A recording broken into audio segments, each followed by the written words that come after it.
Lyon, France, headquarters of the world's largest international police organization, Interpol. These are images of children involved in sex acts that are beyond description.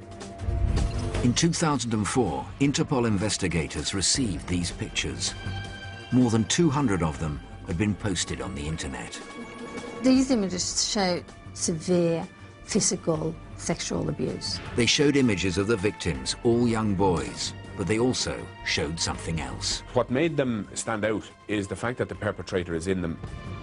He had tried to cover his face to make him unidentifiable.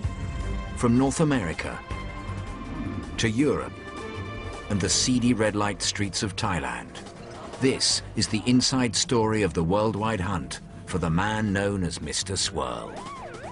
Told by those who knew him. They asked me, is that the likeness of your brother? I said, yeah, it looks like my brother. Those who worked with him. They were poring over his old posts, and what we found was some things that seemed kind of incriminating. And those who caught him. One of my friends mocks me by calling me manhunter, you know, and as every hunter will tell you, when your prey is in the bag, it's a good feeling.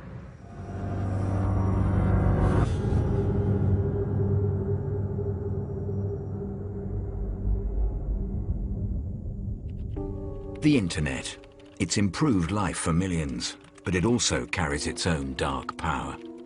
The internet, the place where paedophiles and peddlers of child abuse ply their trade. The increase in child pornography produced, viewed and traded on the internet is also now leading to the abuse of ever more children. The internet has provided a perfect arena for people that want to exchange images of abuse. Lead you across to these child sexual abuse websites.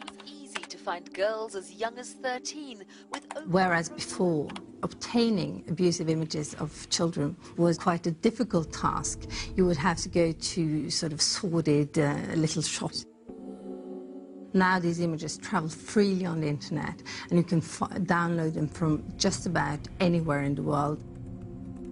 It's important to remember that the person who wanted access to this material prior to the internet had to run the risk of arrest, of discovery. The internet got rid of all that. The internet brought it into people's homes. From police forces across the world, Interpol has collected nearly 500,000 images of child abuse.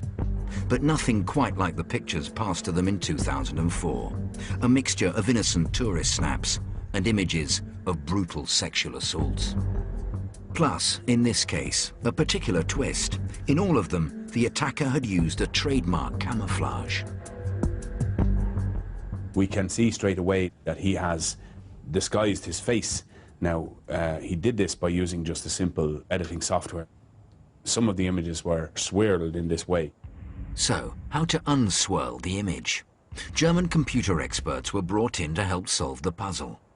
Interpol's specialist investigator is Mick Moran, a detective from Dublin, on secondment from the Irish police. The situation you have is that a picture is just millions and millions of dots, coloured dots, and they're called pixels. The pixel information does not change, it's just moved. So if you can create a situation where you can move it back, then you create this. With the latest digital technology, they unswirled the man in the photos, giving investigators a clear picture. What made this case sweet, if you like, is that we had a full face of this guy who thought that he, for a split second, was better than us, that he could swirl his face, and we'd just forget about the crimes that he'd committed against these children.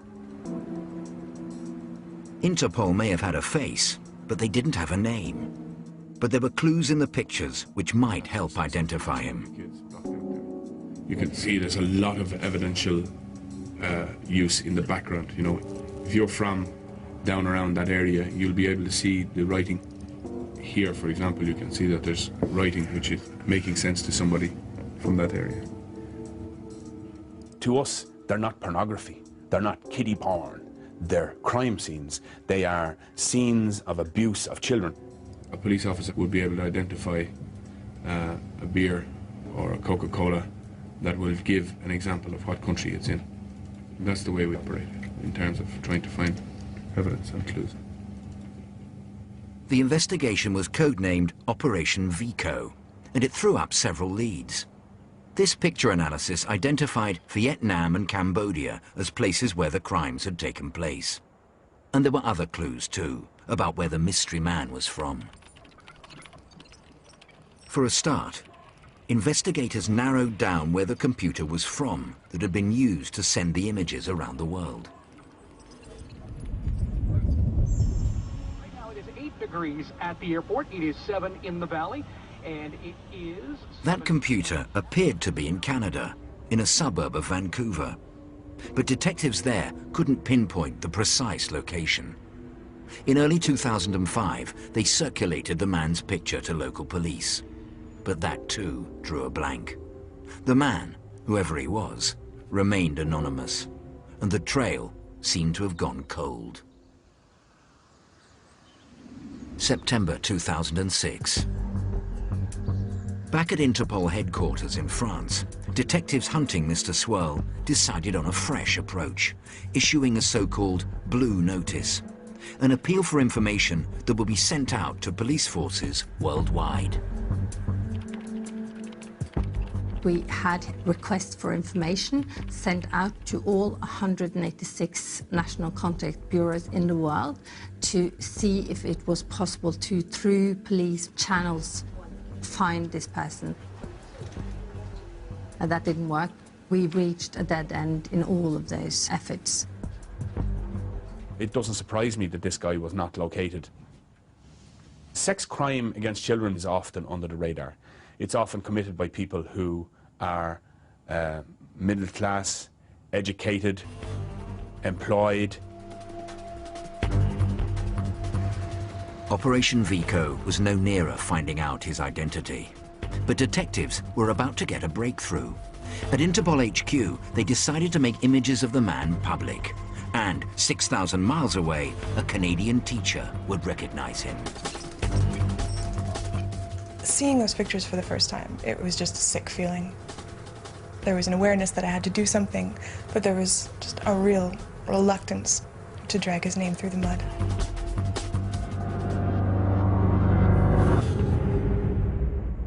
Just to warn you, this program contains flash photography. For 3 years, Interpol had tried to find the name of the man known only as Mr. Swirl. Photos taken in Southeast Asia showed him abusing young boys, and incredibly, he'd posted them on the internet. After unswirling his face, detectives issued them to police forces around the world, but no one could identify him. Then, in October 2007, Interpol made a historic decision. For the first time in the organization's 84-year history, it issued a global public appeal. It was a very significant moment for Interpol, and I also think it's important to remember that when we went public with his image, we didn't have an arrest warrant for him. He wasn't wanted in any country for any crime. The decision to go public was not made lightly. By putting his face out there, there's always a danger that there'll be vigilante action against somebody. There's always the danger of a mistaken identity, that he could look like somebody else. On October the 8th, 2007, Interpol released the new picture of Mr. Swirl. The impact was immediate. Another manhunt, this one worldwide and in many ways mind-boggling. The international police agency Interpol has appealed for help in tracking down a pedophile who used the internet to post pictures of himself abusing children. Interpol has launched an unprecedented global public appeal for a paedophile who posted photographs of himself abusing children online.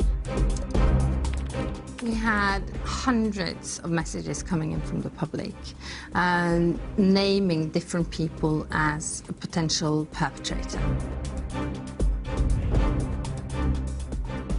Obviously, we had a lot of messages like, oh, it's definitely my ex-husband, you know, it's definitely him. It's quite obviously a vindictive message. But you also have simple ones like, oh yes, he sells cigarettes on the corner, a street corner in Karachi on a Tuesday. 6,000 miles away from Interpol headquarters in Lyon, in South Korea, crucial information was coming in.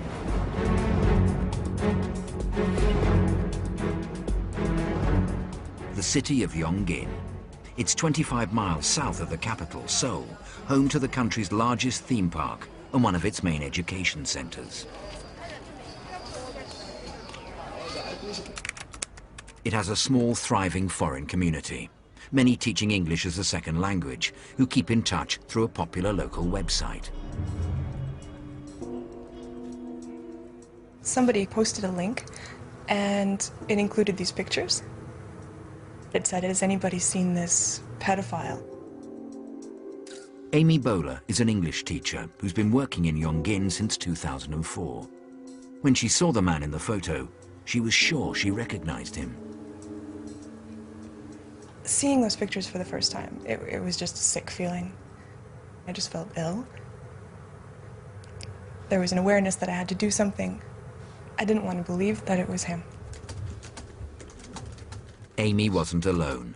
Amid the online chatter, others were sharing stories and making connections. There's too many similarities, just like the sort of receding chin. So my first move was to send a message to Interpol without naming names, like, I have an idea of this suspect.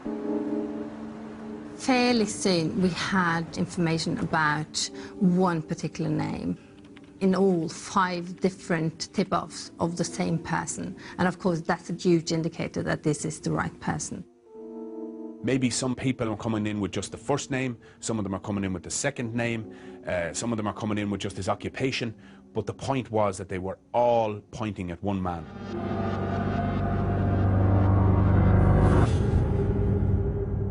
And that one man was Christopher Paul Neal. It didn't surprise us that he was a school teacher in Southeast Asia. The thing was, of course, now to trace him to exactly where he was. We learned very quickly he was Canadian, and so we put things in motion. Vancouver, 5,000 miles away from Interpol headquarters. Now that Interpol had Neal's name, they were able to alert Canadian police. Very soon, local detectives were heading for the suburb of Maple Ridge, an hour's drive east. They left a message on my answer machine at my home number while I was on fishing vacation. I called the number. I spoke to a member of the police, and she said that she didn't want to discuss the issue over the phone.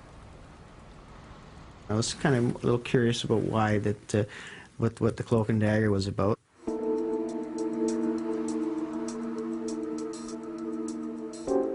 They finally showed up around 8:30 that evening. First they asked me what I thought it was about.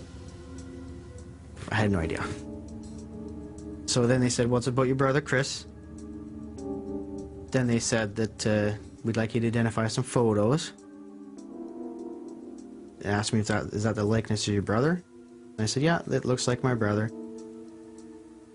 And afterwards, they said what the allegations were.